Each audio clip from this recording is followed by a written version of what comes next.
Good evening and welcome back to another edition of Beyond the Backstage Pass.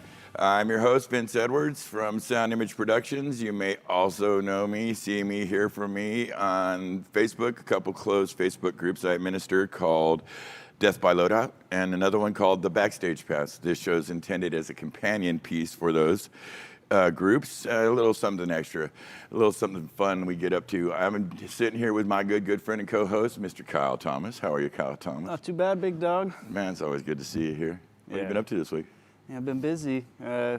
Just trucking along trying to get this formulated into a podcast, which has been fun. We're stripping away the audio to a lot of the shows and getting them in place to switch over to a different look on the show. So. Well, we got a lot of content. We got, what is this, a 23rd episode? 23rd. 23rd episode. And so that gives us 22 opportunities to strip away the audio. I know you had to do some tightening up and some cleaning over there on the, what are you using, S3L? Yeah.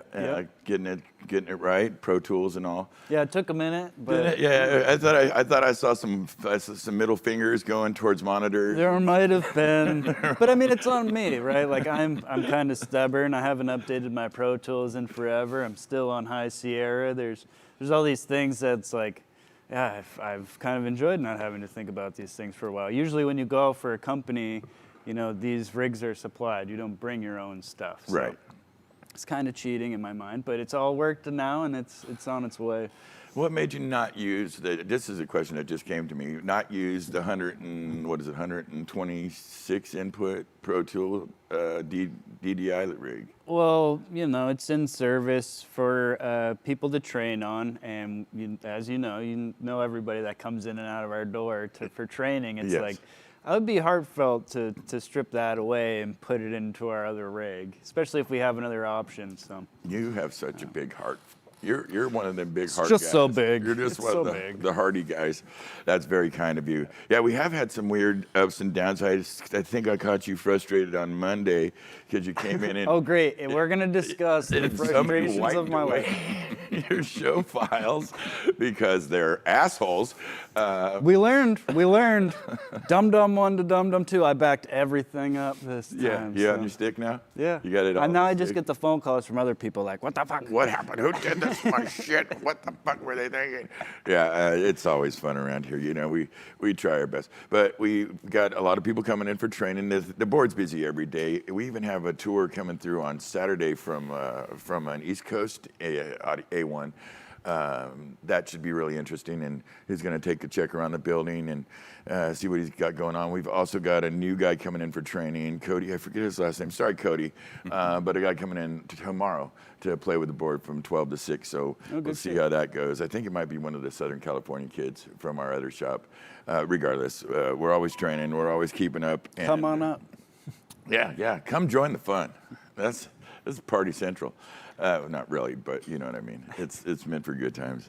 Anything else you want to talk about? Not much. I really enjoy the progress we've been having with getting our live streaming services on its way. I think today marks the first show we were streaming on Facebook, so thank you, Mikey. Oh yeah. So right now we're not just on YouTube, we're live on Facebook, is that correct? Yeah. Thank you, Mikey. And he nailed it. I think it's such a cool way to get. I'm gonna monitor the comments on both sides, so if you guys feel free to chat it up in either instance. Is that what's happening in front of me? And yeah, can you see it? I know you're old. You can't really see. It's too far away from me. I'm blind, and now I'm completely handicapped because I used to have that one cheated up to large. See now, if somebody really liked the show, they would send Vinny a massive monitor that we could put the comments on, so his old ass can see it. Put a 70-inch screen over there. That's not the issue. It's embarrassing, is what the issue. Hey, listen, this is going to happen to all you, so I don't want to hear a lot of enjoyment on this little Schadenfreude motherfuckers. Yeah, right. Excuse my language. I forget. We also need to start issuing a rating with this show, I think. Yeah, there's going to be some quarters. There needs to be a quarter jar. Yeah. What am I going to do? I'm going to put them into my own jar and then go, to the arcade. I'm going to be so damn rich, it'd be funny. Laundry money for me, number one. Well, I hear there's a corn shortage in America, which has got to be the biggest crock of shit of all time. I experienced it. I think it's people just are rightfully so concerned about touching coins, and they're turning that into there's a coin shortage in America. Yeah, and it's not in rotation the same way. Yeah, something's going on. Who knows what it is? I've always just jammed mine into a jar and.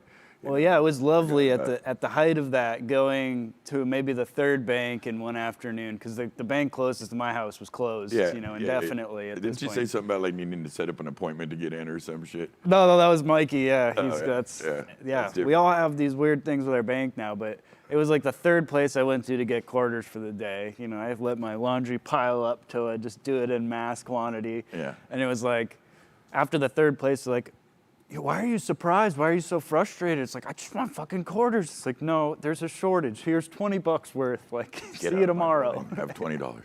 Like I said, come. I have the big poker jar. It's really sizable. I'm gonna start. You're gonna get some bucks out of me. And trade out, and we'll keep care of you. I haven't had many poker games since this whole thing started. Oddly, we got to do something about that. Hey, listen, if you're watching on YouTube, do us a favor, and if you like what you see, subscribe to the channel. It helps with the algorithms and the way YouTube does its thing. And otherwise, we got comments coming in. My boy here is going to handle that throughout the show. I want to jump forward and just get to the guest because we got an exciting one. This is a good friend, a sweetheart in the game. It really is kind of a badass. He's a top rigger in industry. He's rigged some of the world's biggest bands, some of the world's biggest tours. Equally comfortable with Metallica, Janet Jackson, Aerosmith, or really, I mean, you gotta imagine, like a badass. He's a loyal member of the IATSE, big member of the Union family, and a brother and a half. And my idea of the best guy to get in here to talk about the discipline in our industry of rigging, his name is Bob Powers, and he's right here tomorrow. How you doing, Bob Powers? Hey, Vince, it's so good to see you, brother. Great to be here. Thank you, Kyle. How you doing, brother? Excellent to see you, my friend. You as well. Thank you. Absolutely. Mike, wherever you are in the darkness, well, thank you for doing the work you're doing, sir. You've got to give us the credit. We have made it so the lighting makes it so you can't see anything. It's amazing. Yeah. About 8 feet out, it's just black. Yeah, it's fantastic. perfect for me. Yeah. Of course, we asked the inevitable question, how have you been doing, in a reference to this last 6 months in the COVID. How you been keeping your head straight? How's things? Well, so thank you for asking. I will preface that question with under the circumstances and bookend it with all things considered. Yeah. I really am. I'm very grateful. I feel very fortunate, and I want to be deliberate about using that word. Not lucky, not blessed, fortunate. Sure. And I have my complaints and my grumbles, like I think all of us do, but they pale in comparison to what a lot of people are going through right now and what they could be. So. Well said. Well said. I think we like to cite the, big on statistics here, and I know you as a rigger got math skills. We like to point out that we probably, in the 7 billion people in the world, maybe 6.9 billion of them wish they had our problems. Yeah. So we're lucky in the unlucky, and I'm happy to be who we are. So I'm glad you're handling well, and I know you're doing things that we'll get into in the interview that are helping others keep their heads square, and that's a very sweet thing. Let's talk more about that in a minute. I know that one thing, I want to ask you how you chose a career as rigger, because it's such a specific career. It's not for everybody. You kind of have to have a special set of fortitudes to be a rigger. You can say it. It's cojones. Yeah. What do you have an elevator speech on how you decided to become a rigger? Brother, I can give you the 30-second or the 3-minute or the 30-minute. You give me the one that makes you happy and tells the story. To compress it as best as possible, after being a stagehand for an introductory period of time, I became aware of this specific discipline in the stagecraft umbrella of rigging.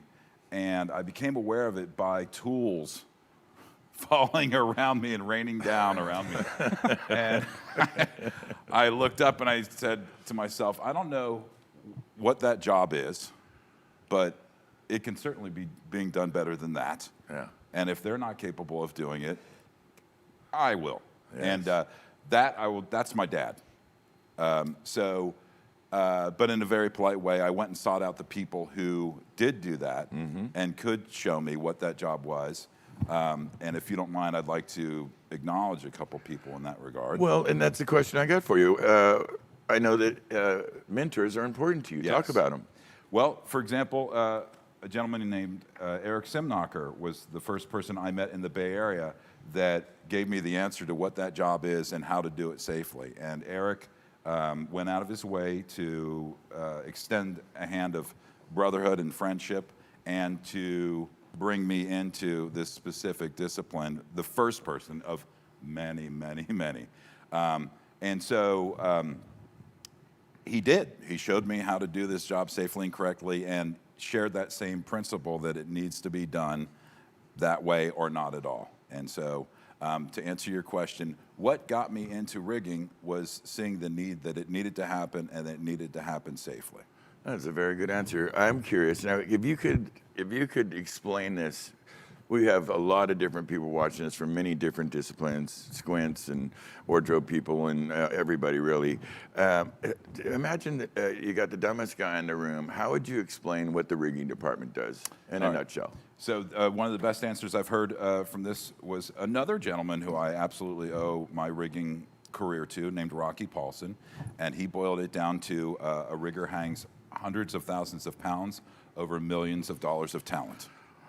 That sums it up pretty well. Yeah. Yeah. And the best ones do it safely night after night. Has to. Has to. Yeah. Yeah, yeah. No, we couldn't do it without you.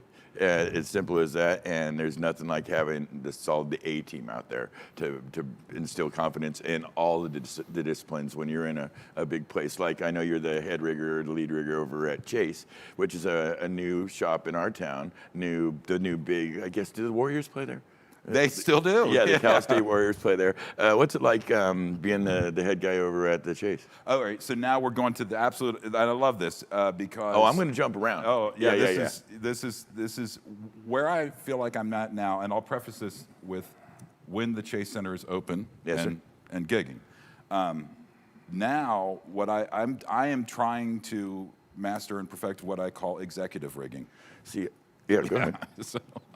And for that skill set, I have to thank a gentleman named Ed Kish, who is the rigging vendor of record that designed the rigging grid at the Chase Center. I was very fortunate to be brought along in the last year to offer my 2 cents worth, but the rigging grid and design and all the safety features, the load capacities, all the skeleton and the characteristics of the Chase Center, which is state-of-the-art rigging-wise, are absolutely Ed Kish's design.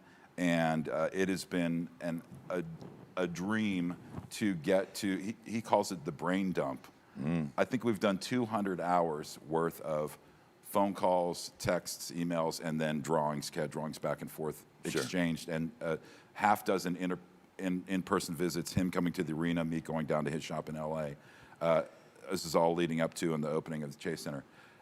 So to answer your question, what is it like being the head rigger at the Chase Center? First of all, it's absolutely, I serve at the leisure of my local.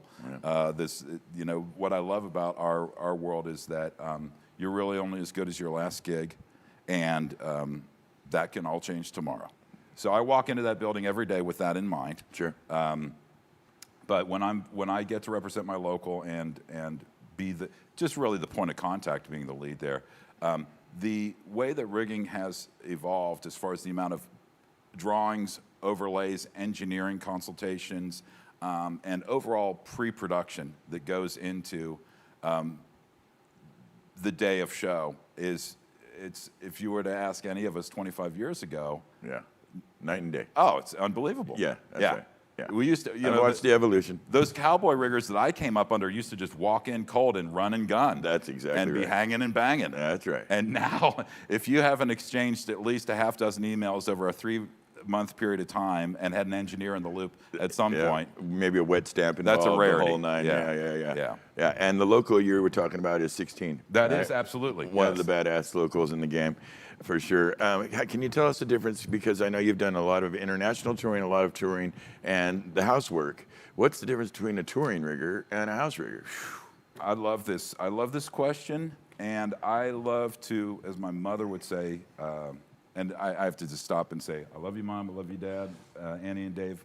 My family, I'm here because I'm the fortunate baby child of an amazing family. Yeah, good man. Good for you. And everything I am, I owe to them. So. But my mother says, live in the question. So I live in that question because I would say of the few things out there that are distinguishing characteristics for me, there are a few riggers out there that have had as much of their time split between being a touring rigger and a local head rigger. And as that guy, I really try and be the local head rigger that every touring head rigger wants when they show up. I got you. First thing in the morning. Sure. I really do. That makes perfect sense. So to answer your question, I look at it as home team and away team, but without the competitive factor.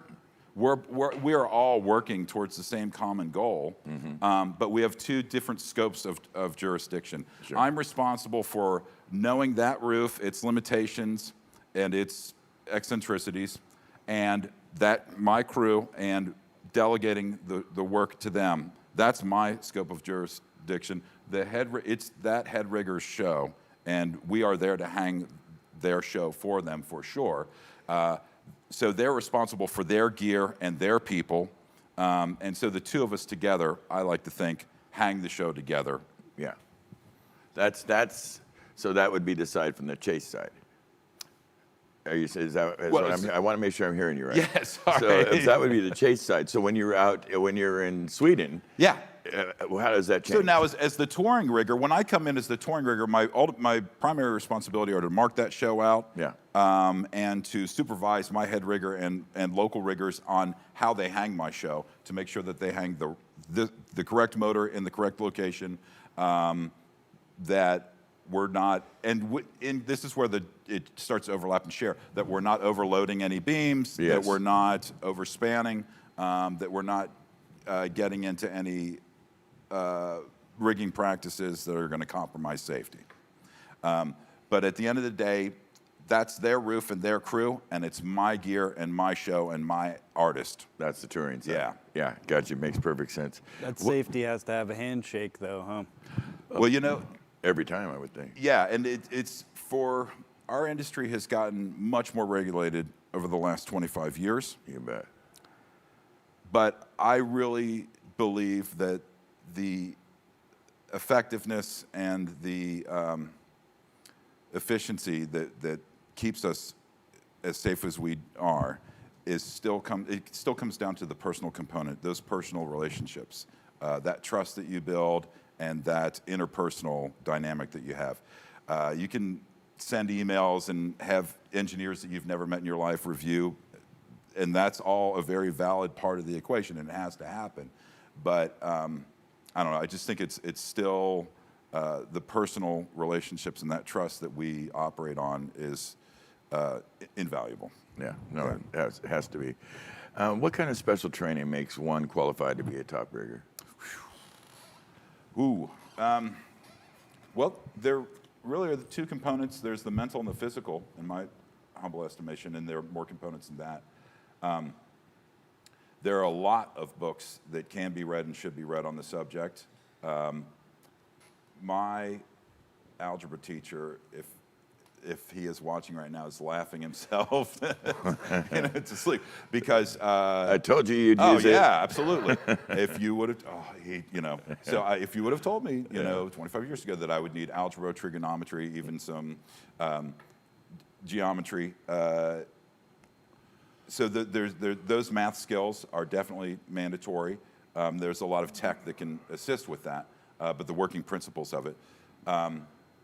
And then there are books that just get into rigging techniques and terminologies. Mm-hmm.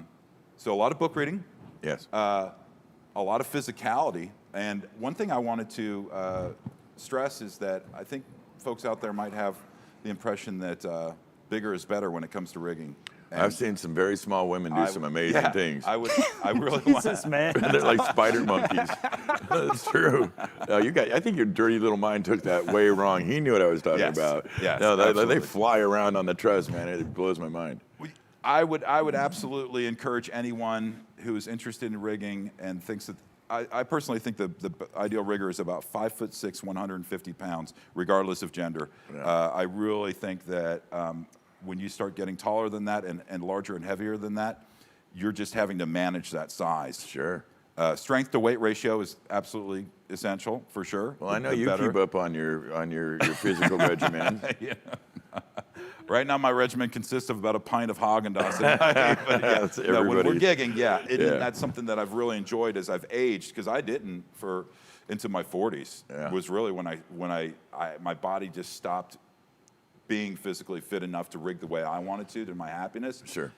And then I needed to go outside of and start to do what I saw other people doing on days off, going to these places called gyms and those places. exercising, Yeah. putting the pizza down, and So, to answer your question, definitely a hybrid of physical capabilities. Lean and limber, I think, are the two guiding principles.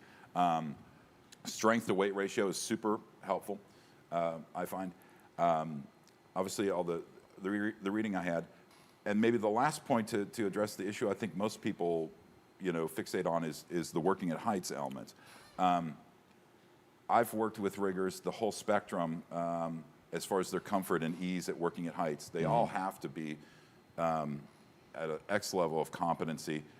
But some I've worked with that are just phenomenally comfortable and fluid at heights. I put myself in the middle zone. Okay. There's a basic level of competency that you have to have.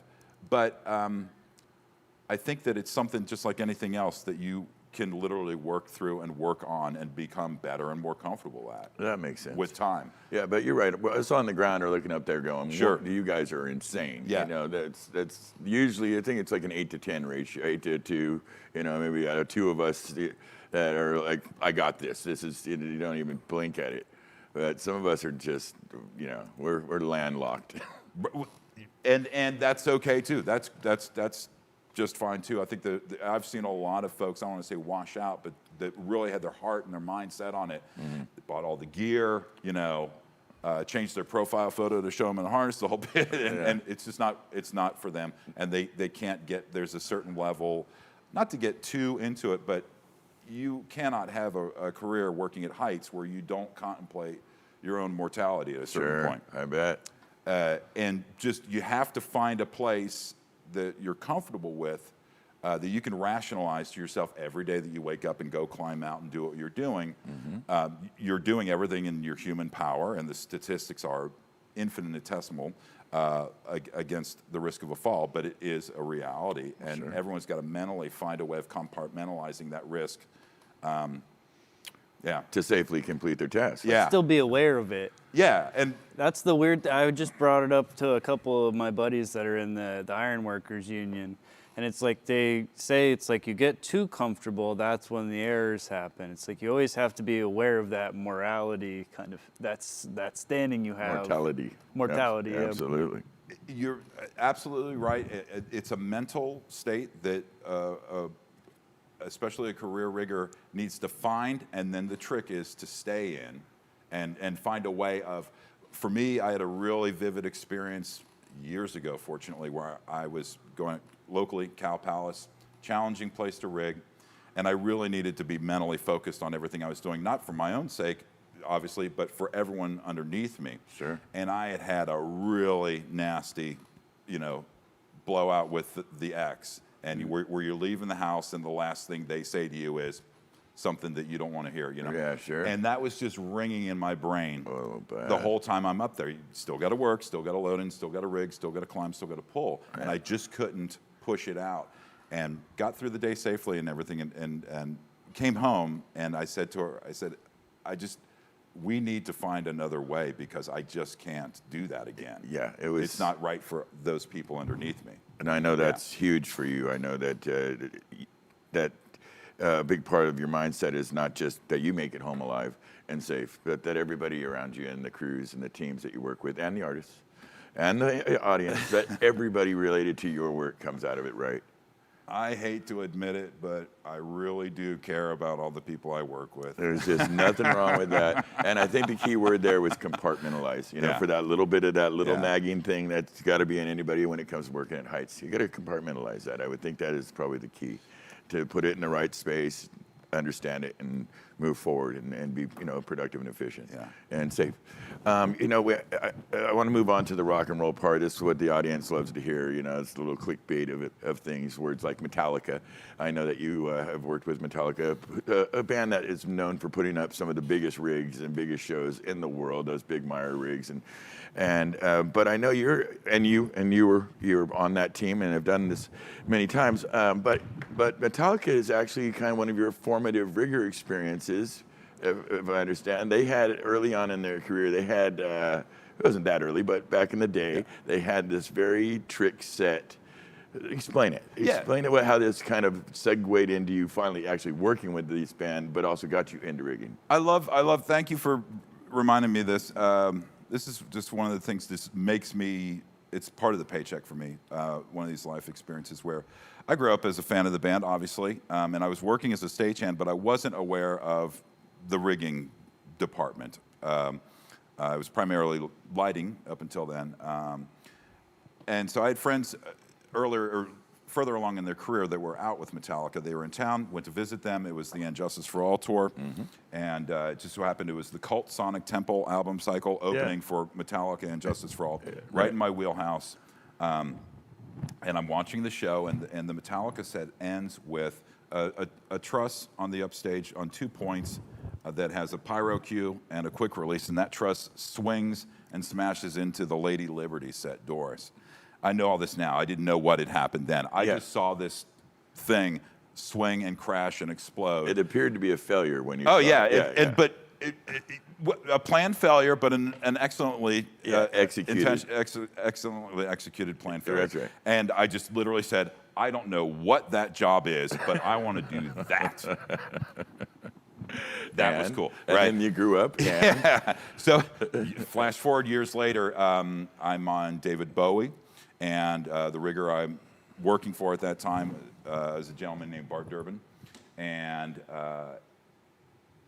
we are in the back lounge talking and getting to know each other and sharing stories, and we get to that part of his career, and I really kind of laser it and focus in. I just realized that I'm now I'm doing the job, working for one of the guys that made me want to do this job. That's right. And I love that. That just makes it all pay off for me, and I feel really fortunate to have. I feel like I have dozens and dozens and dozens of those real life experiences where I feel like a lot of days I get to work for and work with some of the coolest and most impressive people in this business. That's right. And obviously for the rigging, but audio, lighting, video, carpentry, scenic, automation, wardrobe, you name it, production management, stage management. Absolutely. Just well, the degrees legends. of separation sometimes is 1 or 2 degrees. Sometimes, it's very slight, and before you know it, you're working, like you said, with Bart and on Bowie. Yeah. And I mean, come on, that's some. I mean, I'm getting the hairs on my arms right now. If I can double down, if you'll indulge me, I want to call out another rigger named CB. Steve O'Lean is his birth name, but CB, which I learned later on is his mom's nickname for him, Charlie Brown. No one knew what that was. But so CB, when I was 12 years old, the first concert I saw that really opened my eyes to the fact that this could be a job that grown-ups did, that I could do as a career, was, speaking of which, Journey, a San Francisco band, on the Escape album cycle. Nice. Famous tour. Born and raised in Cincinnati, and so Riverfront Coliseum. Bryan Adams was the opener. And I just vividly remember 2 things. Looking at that set, and all I saw was a tiny opening, which I learned later on is a VOM. And I couldn't believe how they got those big things and that big stage and those big trusses and big speakers and everything through that tiny hole. I didn't understand the concept that they came in and modular pieces and they all assembled together and they all rolled in and out. I was 12 years old. It was still magic to you. Right. Yeah, that's right. Yeah. But during what I learned later on as set change, I saw grown-ups, grown men climbing up these, what I learned later on were wire-up ladders up to run a truss spot. That's right. And then they got in there and they ran their, and I was just gobsmacked that was a job that adults could do for a living. And at that age, I was bound and determined to figure out what. It's like our equivalent of going to the circus. There's a little bit of a going to the circus vibe to that. Going to the circus, but honestly for me, I like a lot of people we work with, I was the square peg that did not fit in the round hole in the environment that I was coming up in, the school system, the small community I was in, what have you. Sure. And it was no diss. It was just early on. It was clear that I needed to be somewhere else doing something else. Yeah. So there was friction in the early years, but experiences like seeing Journey and seeing those adults do that gave me hope that there was an alternate, because honestly, some of the options that were really kind of being pushed my way were maybe a 40-year career with Procter & Gamble with a gold watch at the end, or some other things that, no offense, those were not going to work out for me. That's that whole button-down polyester plastic pocket protector vibe that we really, Right. And look, man, cubicle living. It takes those people to do what they do to make the world go round. Absolutely. No doubt. We can't have a world full of. But I just feel extremely fortunate to get to do what we get to do for a living, and seeing those adults do that really just kind of a little spark, a little bit of a man. It absolutely. I would kind of be up at night, kind of scheming and dreaming. Yeah. Good What's for that you. job? How Good do I for get you. that job? And and as a result, you've toured the world. You've been with some of the really amazing people. You've seen and done a lot of fun. One thing I wanted to ask you about, one of my favorite places. I've toured far and wide, but I really love the Warfield. We have done so many shows, big acts, small acts. I just love that place. Yeah. And I know you are regularly over there when it's operating, doing rigging. Is there any special challenge? The age of the building, the design. Is there any special rigging challenges that come with the work? Any long feeder runs or front house runs? I don't think that's a thing ever there. No, but all right. I bet you there's some stuff. Well, I have to say, so in full disclosure, I am actually, even though I've been working calls at the Warfield for 25 years, it was one of the very first venues. Warfield and Shoreline and Warfield were the first two venues I did when I moved to the Bay Area in 1995. I was never a full-timer. I've only been a full-timer for the last year. There are people that know the bowels of the Warfield way more intimately than I do. Yeah. But to answer your question, it's a really interesting rigging scenario there because it was previously what we call a hemp house, which is if you've ever watched like some of the older, I don't know, like Murder, She Wrote or kind of TV episodics where the bad character is on a stage and a sandbag falls and hits them and knocks them out, right? Yeah. That's kind of a derivative of how hemp house rigging used to take place, and so it was sandbags counterweighted 1-to-1 to whatever was on the line set or the bar or the fly bar. It got converted into a fly rail system, but it's a converted fly rail system that is now. So it takes it's interesting. It is very unique, and it's absolutely taught me. It's expanded my especially my what I would call legitimate theatrical rigging experience, which was and still is by far I consider to be my weak point between rock and roll rigging, television and film rigging and gripping, and legit theater. Not that I'm weak at it, but I think I have so much respect for that discipline and that art that I would never just kind of go, there's nothing to it. All you have to do is just throw a brick on and pull the rope. Right. Yeah, there's a lot more to it than that. No, I'm sure of it. I'm sure of it. It's a beautiful place. It's got to be a great place to work. I know I've worked there many times. I was wondering, what was the biggest, toughest rigging challenge you've had in your career? And one thing that came to my mind, Metallica had what, 140 points? The most recent one, yes. Yeah. The one I did was maybe in the 90s. What's been the biggest challenge, most kind of complicated rigging scenario you've been in?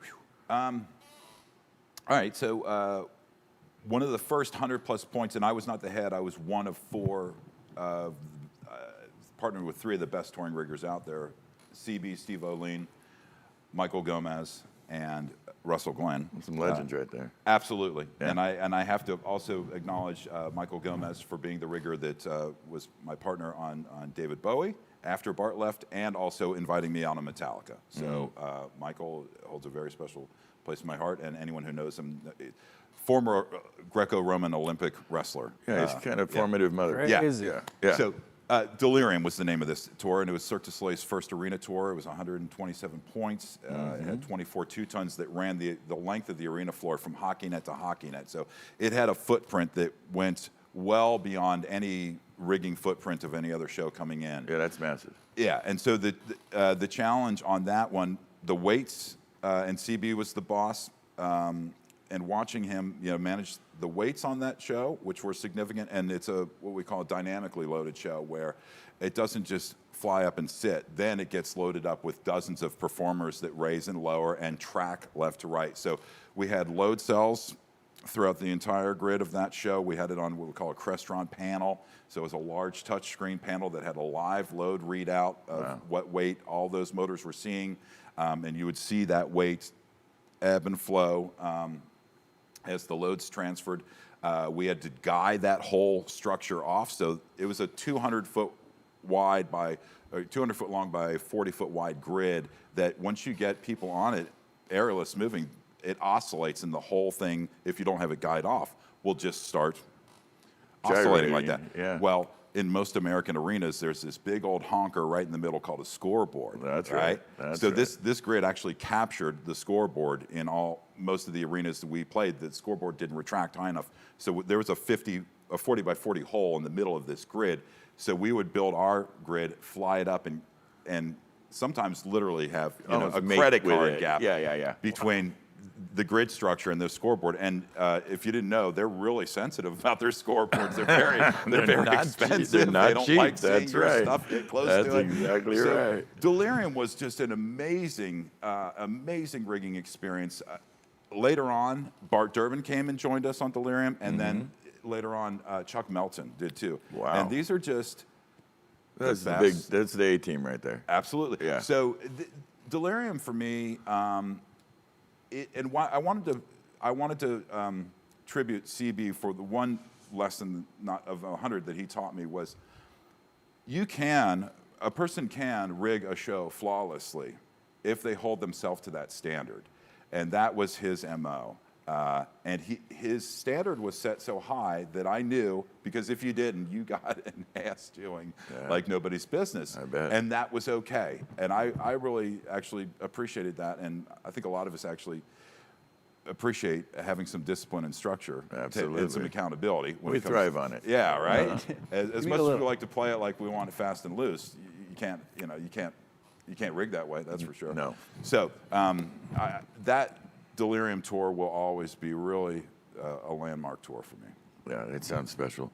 I know you're a loyal brother in the union, but you also spend a lot of time as a freelancer. Yeah.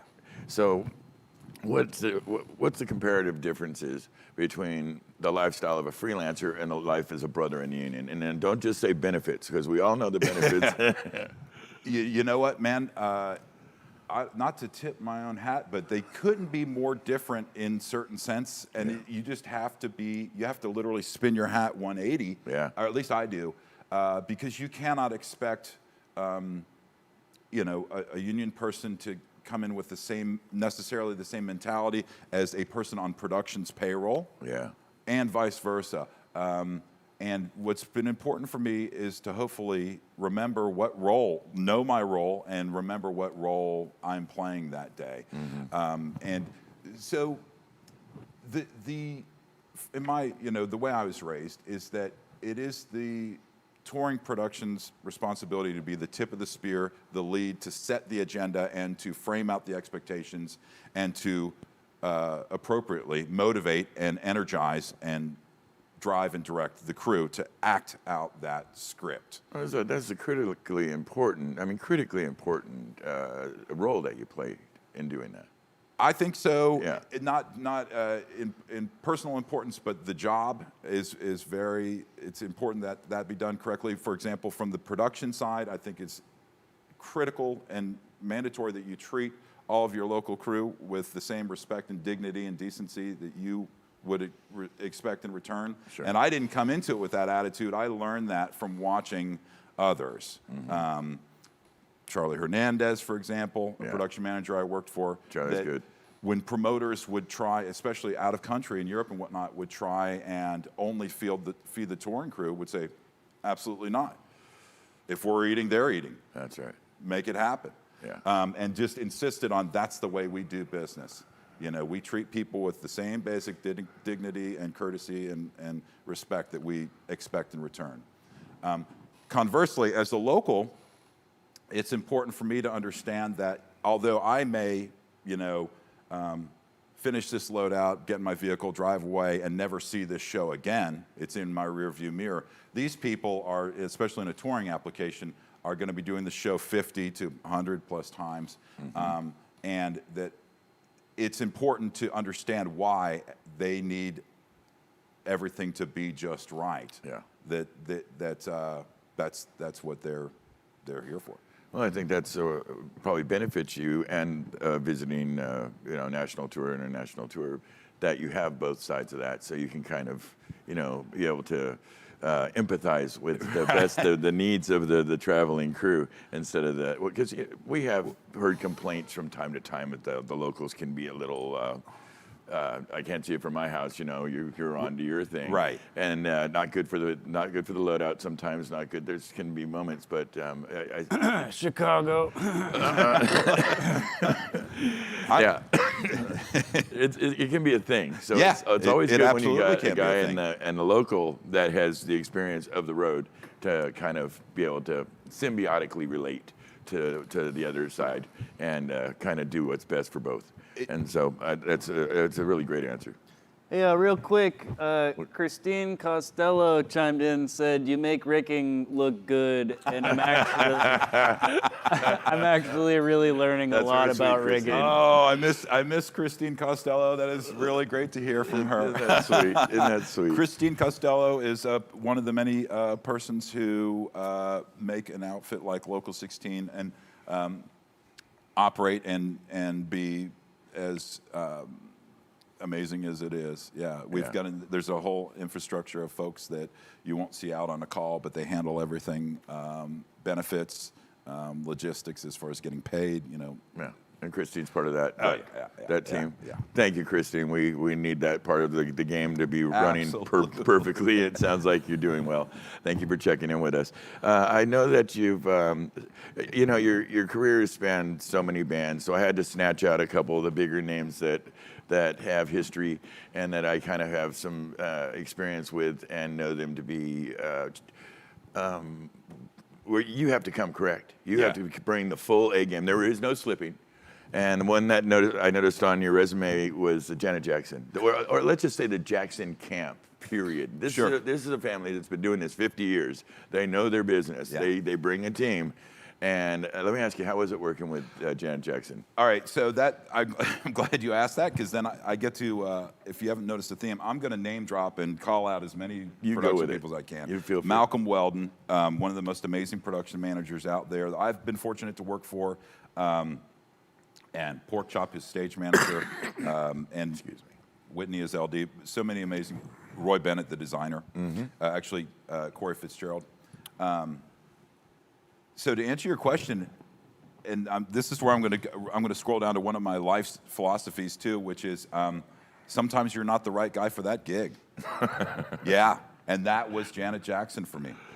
Amazing camp, the dance moves. She as an artist, the professionalism, the choreography, all the production rehearsals that went on, the whole bit. Yeah. But the truth of the matter, that was a tour where I was just personal chemistry-wise, I was just not the right guy for that tour. Was it the camp that was the chemistry problem? Camp can be hard. The folks associated with the Jackson group can be very demanding. To put it lightly. I didn't have, and that's the great luxury of a rigger. Say, for example, the difference between me and a monitor engineer. I went an entire 6 months of Aerosmith without ever having a band member call me by name or say hello, right? And I can hide back and do that if that's the way it needs to be. Yeah. So to answer your question, I mean, I'm sure there might have been residual camp energy that came down, and I can't honestly put my finger on it. I wanted to work for Malcolm he was my production manager on Delirium in 2006, and I wanted to work for him again whenever that opportunity came up.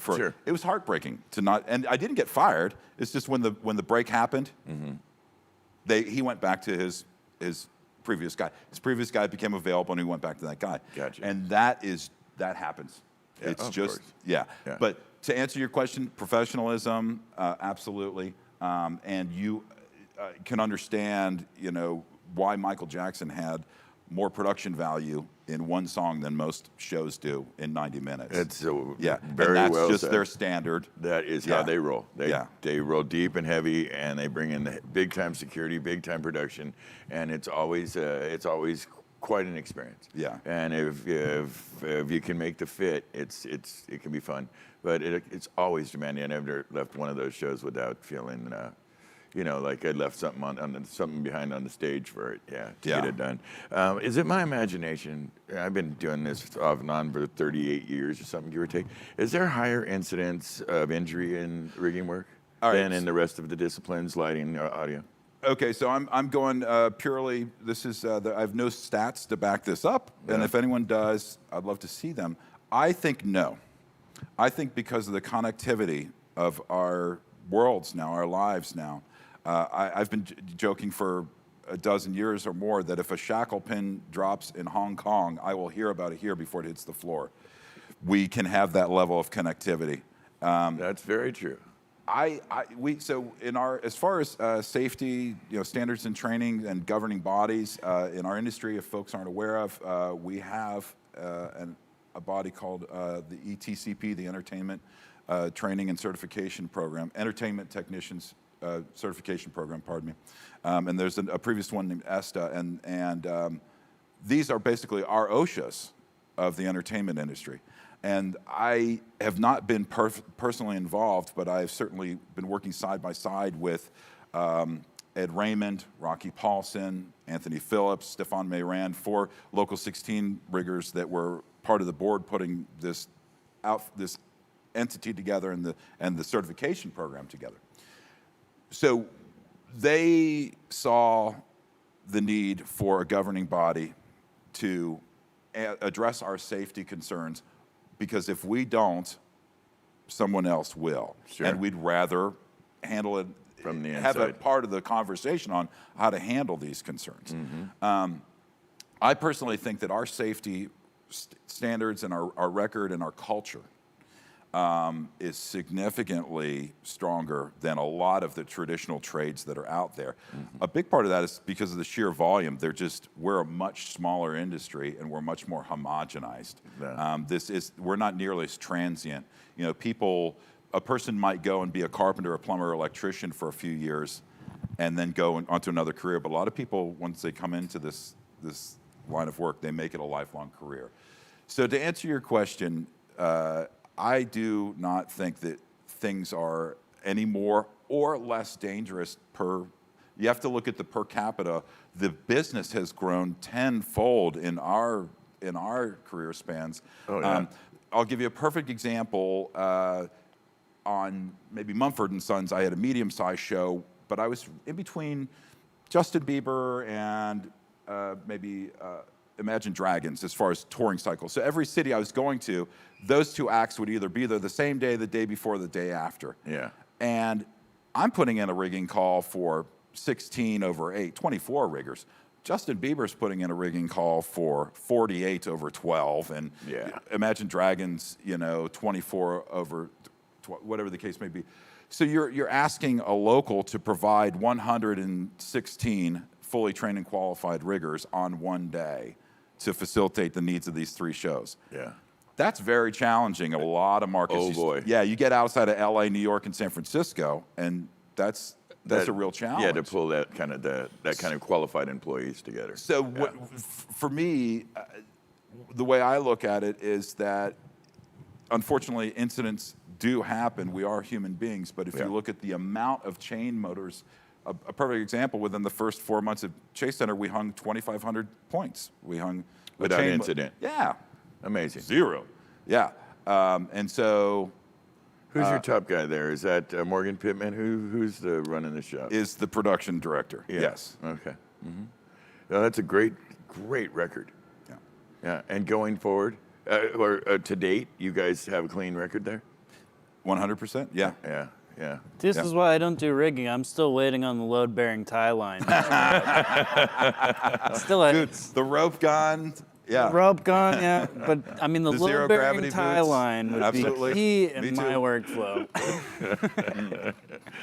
Well, I mean, he's not wrong. In the last however many years, the workflow has changed dramatically with LED walls and lighting out, removing lights and flying, line array. Yeah. It's just night and day different from the old days of boxing lights and stacked on stage, PA. I love it. Any Bay Area locals, the next time you're in Cow Palace, just take a walk around the oval at the mezzanine level and look at the photos of, Rolling Stones in 1972. That's Rod right. Stewart. It's the who's who. 16 points. Yeah. 18 points, 22 points, and those were the biggest shows out there. That's correct. 100,000-pound shows are, if not average, they're just slightly above average as far as the weight of shows out there. That used to be the exception. They're becoming the rule. So overall, the size and the amount of points, the weight, and the amount of automation in your average touring show these days is just... It's night and day different. Yeah. Yeah. I know you went out with Maroon 5. They put on big shows. That's one of our clients. We send out a lot of gear with those guys. We also Imagine Dragons. We send out a big rig for them. And they just stayed out for like 2 years. It was crazy. Great tour. Any special challenges working with the Maroon 5? I'm glad you asked. Jim Ebden is a front of house engineer that sticks out for me. He preferred his mains to be the closest together, the most furthest on stage of any front of house engineer that I've hung PA for. So to pull back just a little bit, the rigging discipline is removed from the creative satisfaction of mixing sound, mixing lights, video directing, shooting camera, what have you. It's a very left-brained part of the big picture. Sure. So for me, I'm a right-brain guy, Yeah. and I prefer to have some creative satisfaction and experience. So I really enjoy finding out what an engineer like Greg Price or Jim Ebden's needs are, and as much as I can, rigging-wise, prioritizing that. So for Jim, furthest on stage, so I've got some memories of putting his PA on stage, places it had not been put on before, and just really threading the needle. Yeah. When you're threading the needle with like 6,000 pounds of PA, and that's the quite a riggers little are thing. going, it's structurally everything's fine. We've just never had anyone ask to put it here, and to get the thank you at the end. The other Maroon 5 rigging positive, many positive memories, but we, on one of the last tours I did for them, had a bridge that flew over the audience from the main stage to the B stage. And no one was doing something that came that close. It got about 9 feet above the crowd. And there wasn't a gag quite like that at that time out there. So being a part of something that was kind of, not ahead of its time or cutting edge, but on the lead was very cool.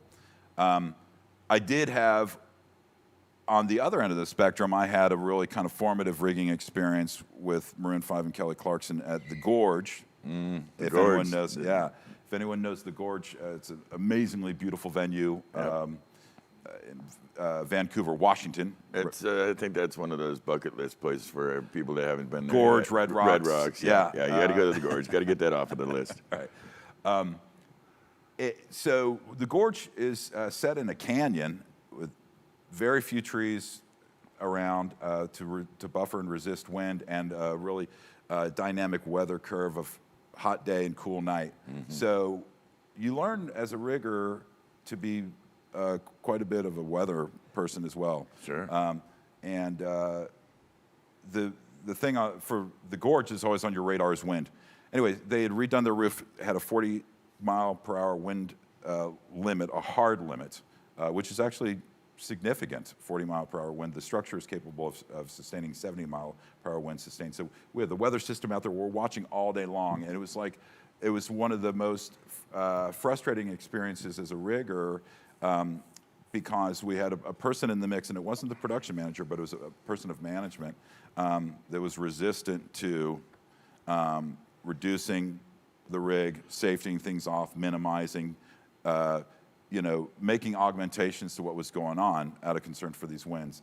And every rigger in their career has to make a choice at some point whether they're going to stay on that job, that rigger, that day, and do something that they believe compromises safety, It's got to be a or tough if they're moment. going to Or going to pack walk it up away and from walk it, away or from just it. say no and drop Yeah. it on the deck. Yeah. Yeah. And we were at that point. Wow. And we were at that point, and we spent the day in that point, and we did a lot of things to modify, and it was a turning point for me. It was the last time I ever, 8 years, and I ended my relationship because I had to make a choice of whether I wanted to stay in a structure where I was going to be given this responsibility, but only this amount of discretion to act on it. That can't work. Yeah. Yeah. That's a hard lesson to learn, but probably good for you overall to know that. Bittersweet. Yeah, bittersweet, but Yeah. important, I would think. And no one got hurt, and we're here talking today. You ever miss the touring, the traveling that goes? I love the travel Absolutely. part. Yeah, so the nomad in Absolutely. us kind of stays, huh? Yeah. Yeah. The first real proper international tour I did was with the David Bowie tour in 1995-96 with Charlie Hernandez, Doug Wiest, Bart Durbin. And we were doing 4 to 5 countries a week, and this is pre-Euro, and there was also, English was not as prevalent. Yeah. So learning keywords in the native tongue, doing currency exchange, different laws, you name it. So every border crossing was a lot more of a real deal. Pain in the butt. And we were doing load Put it and show, nicely. load out, tarmac, crossload, load and show, load out, tarmac, crossload, and chasing the plane or the bus and the trucks and meeting at the next city. And some of the guys I was touring with on that, they were what we call the ugly Americans. On every day off. The you'd loud be in, You'd be in ones, the France, ones- you'd be in Rome, you'd be in Berlin, and they're, where's the McDonald's? Where's the Coca-Cola? Oh, God. And I just right away made a decision. I mean, that wasn't me anyway, but I absolutely just made a decision that was not, that's that's just not me, and that's not why I'm in this, And so to answer your question, I think I will always miss the traveling, and yeah. But there's a couple sides to it that you also probably don't miss. Yeah. Yes, I understand that very well. I wanted to get into something we mentioned at the start of the show, but something that I find very special that you and John Del Rio, George Edwards, my brother, and a few others. I think you got Shauna Hall in there as a moderator. She's lovely. Mm-hmm. She was in yesterday just doing training until like 10:30 last night. She's such a dedicated worker. Mm-hmm. But you guys made this, you saw a need. I tool around on Facebook and I try to do what I do, but you guys saw a need, and I was getting a hint of it, where some of the brothers in our scene, the brothers and sisters in our scene, were struggling with some of the mental heaviness of this recent reality. And so you went out and opened up a page for the brothers and sisters. Correct me if I'm wrong, Loving Hands for Stagehands on Facebook? Yes. This is a private group? It is a private group. Yeah. Okay. Tell me about it. What's the mission? What's going on there? All right, so Loving Hands for Stagehands the goal is to create a safe space for entertainment technicians to discuss the subject of and receive feedback, support, solutions of health, mental health, physical health, emotional health, financial health, spiritual health, and in the most rare terms, if necessary, to speak about the subject of suicide. And this came about because John and myself, for sure, our connection on it was we literally got tired of seeing each other at funerals for brothers and sisters who had slipped into the darkness. Yeah. It's a real thing. And being solution-oriented people, action-oriented people, hopefully, said, okay, talks. I'm done talking about this. What can we do? And ironically, we've created a page where we do a lot of talking about it. But hopefully there's a lot of physical and tangible actions that are being laid out there for people to do as well. I've monitored the page right from the beginning. First of all, the growth of it has been exponential. It's really taken off. It clearly was a needed thing. Just look at the size of it now. And I've watched some of the interactions, and it really seems like you guys are doing good works there. I mean, it's really a positive thing. I'm glad to hear that. I'm sure John and George Gordon and Doug Taylor, who are also fellow founders, and all the moderators as well. It's a group effort for sure. Yeah. And I agree. I feel like we maybe can get credited for starting a framework and laying out expectations, and then just opening the gates. And people have, I love some of the posts that I see on there because they're constructive actions I can take right then and there to factually change my mind and mood about what's going on. And it's been an interesting experience for me to see that there are certain things that I wouldn't think were previously connected. Yeah. My mom, if you're listening, would tell me as I was growing up, get up, move around, get outside. You'll feel better. That's right. Now, of course, I grew up in the suburbs with Fast Times at Ridgemont High and a cable box with 60 channels, including MTV on channel 43. Yeah. And it's muggy and sweaty outside. There's no way I want to get up and go outside and play and move around and what have you. I understand. So now, as an adult, I find myself, having to. I was talking with Mom just on the way here today about what she's doing right now physically to cope, And now that you brought this up, I have to credit my Aunt Mary who brought in a term to my lexicon this week called maladjustment. Mm-hmm. And so in this time that we're in, obviously we're all coping, we're navigating, and we're, most of us, succeeding at that. Yeah. But one thing I'm on the lookout for is to maladjust. And so what that means is to do something unhealthy to accommodate for, a negative negative scenario that's going on. For example, when we were experiencing all the wildfire smoke. Yes.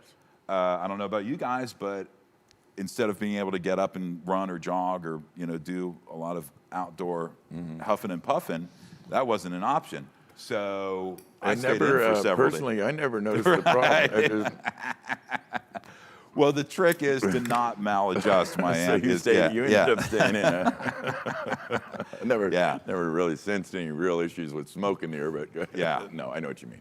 Yeah, and a lot of people were struggling with that. It's been a wacky couple weeks in California, huh? It has. Well, I guess West Coast really. Yeah. And if you think about it, we're sharing the love with the rest of the world. That's for sure. Oh boy, and the West Coast of America is a strong place, and we will survive, and we will find our way, and we'll come together and be there for each other, and I think we're going to be fine. I got one last thing for you.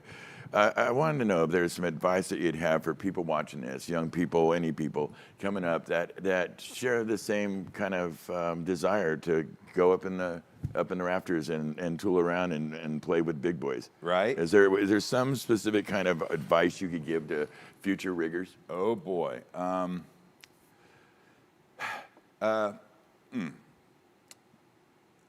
Yes. Okay. So this is an absolutely amazing career and avocation and livelihood. No matter how you apply it, whether you fall in line with your local community theater, your gospel church, if you come out and do pyro on Rammstein, if you fall in with your local IATSE and end up doing primarily television and film, this is a much more dynamic career than I ever thought it would be, and the different ways that it can be expressed and whatnot. But it still relies on the same principles that make anything successful. Rig with dignity, rig with honesty. Yes. Rocky Paulson and the stage rigging family taught me the 7 Ps, the proper prior planning, preventing piss poor performance. That's right.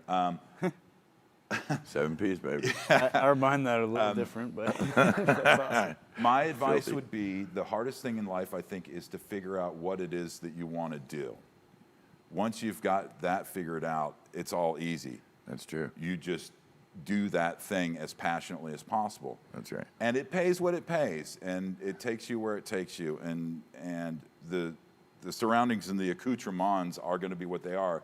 But some very wise person said a long time ago that if you do what you love for a living, you'll never work a day in your life.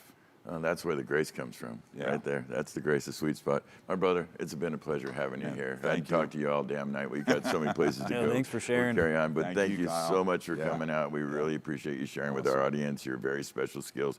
I can't say enough. Your name in the business stands tall. People, when they come to your show. Greg Price speaks to this quite a bit. He's a big fan, as you know. Gregory loves you, and swears by you as the guy to have when he's doing Aussie or he's doing his big stuff. You're the guy he wants Man, flying that's his heavy. shit. Yeah, well, he's a big dog, and he says in his world, you're the big dog. So that's quite a compliment. Thank you very much. Thank you, guys. I want to send a special shout out to a guy that I can't say this enough.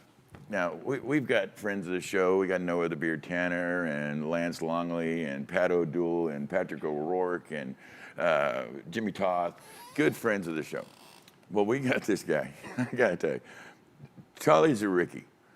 This is a guy, he's over in Michigan. He's dealing with some stuff. He does it with grace and wisdom and character. He's truly a mensch among menches. This week he sent us a box. We sent out some boxes. We do that with our swag and some pins and little trinkets. But he sent us a box with all these goodies and treats. And you saw that thing.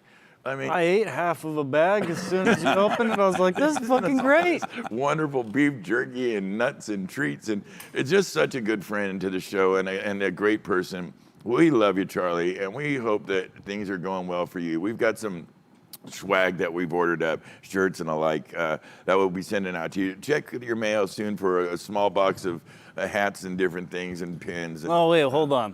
What? We have to allow the audience to know how offended you were that you didn't send a bigger box to this gentleman. Like, it was like... it wasn't offended. I was like, God damn it, Charlie's winning this race. He's making me You look won bad. your bag up like this little- tenfold. and it was nuts. I opened it up and it just kept having layers, and I was like, damn it, Charlie, you're making me look bad here, brother. So, but thank you, Charlie. You're a brother, and we love you, man, and we hope you're feeling well and that things are going good. Please shout out to the wife and the family. And what comments did we come in? I noticed Charlie chimed in. He was late, but he, better time than ever to chime in and show your face for a second. All right. We got Abram saying, Zen Regger Powers, nice flip-flops.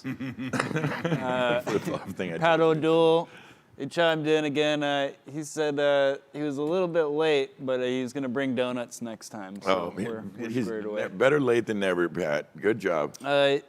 Snoopy, of course, chimed in. Snoop, dude, we're going to come check out your boat, and I'll hang out on your boat one day. Yeah. The decibel. Yes. Yeah. That's right. We You love see us it some Snoopy. beach-sided now. It's not even in the water. William Parkway, you're the captain. We love you, Captain. John Del Rio, too. John Del Rio chimed in, said hello. Great show. Johnny Dell. We got Sue Kearney as well. She mentioned, love listening to you to expound on the amazing world we live in. Sue, you are so welcome. We love you, dear. I believe we have a meeting with you on Saturday, coming in with Brett Lang. We'll see you then. Yeah. Estella Lerma said, thank you. And Lexi Lopez, once again, right on Bob Powers. Right on. He's been a great guest for us. We hope you guys enjoyed him. I couldn't do it without my wonderful crew. I got Mike Brown over here. He's the octopus. We always say that. But if you were standing back over in Video Village, which happens to also be Audio Village and RF Village, it's crazy what he's able to do as one man. And we couldn't do it without him. Thank you very much, Mr. Brown. You're a special cat, and we dig you, baby. Thanks, Mikey. Yeah, Mikey rules. And of course, my good friend Kyle Thomas. Thank you, brother. Oh my God, lung butter. This weekend, huh? It's lung butter. Hey, with the descriptive narrative, come on. It's it's the fires. You know, we're all feeling it. It's the smoke from the fire that's got me. That's the culprit. But no, thank you. Really, I appreciate all the work you've been doing, transferring the stuff over. We're doing that podcast like we talked about. Plus, you control the Instagram, Yep. which I just don't feel that. So thank you for handling all that business. You're great. I really appreciate it. I couldn't do it without the people here at Sound Image. My dear brother, George Edwards, he's our general manager of Sound Image Productions. Thank you, big brother, for letting us have the space. And, of course, our dear, dear leader, the great man himself, Dave Shadone from Sound Image Southern California. Thank you, David. We really appreciate it. Thanks, we Dave. get a lot of help from our good friends. I mean, I love these people over at Large Screen Video. If you need LED wall, if you need video services, big services, little services, any size services, LSV, Large Screen Video. Check out Cameron Brown. We're still celebrating the memory of John Rigney. We miss you, butter. You're off doing a big light show, a big LED wall up in heaven right now. And of course, the good people over at Slow Fiber. They provide us with our masks. They make custom masks for us that, excuse me, that allow us to do the show and allow our people to work at our different shops and feel safe about it. So thank you, Slow Fiber. If you need those services, please reach out to them. And in general, we appreciate you guys as the audience. We do it for you. We honestly do this for you. There's a little bit of self-serving nature. We get to play with our gear and hang out with our friends, but we do it for you. We hope you enjoy the show. Next week, we have a really special treat for you. Excuse me. I got to quit smoking, man. More lung butter. We got Deanne coming on next week. Help me with the last name. How am I? I'm totally having Deanne Franklin? Franklin. Deanne Franklin. She's done Pink. She's done Tom Waits. This woman's got as an A1. She's mixed some of the coolest bands ever. The long-term warrior in this game. We can't wait to have her. I apologize for messing up her name. I smoked too much marijuana today. That's my bad. And I'll try to do better next week. We're on every week at 7 p.m. Thursday nights. Come back, check us out next week. Until then, be good, be well, take care of each other. Good night. Good night, guys.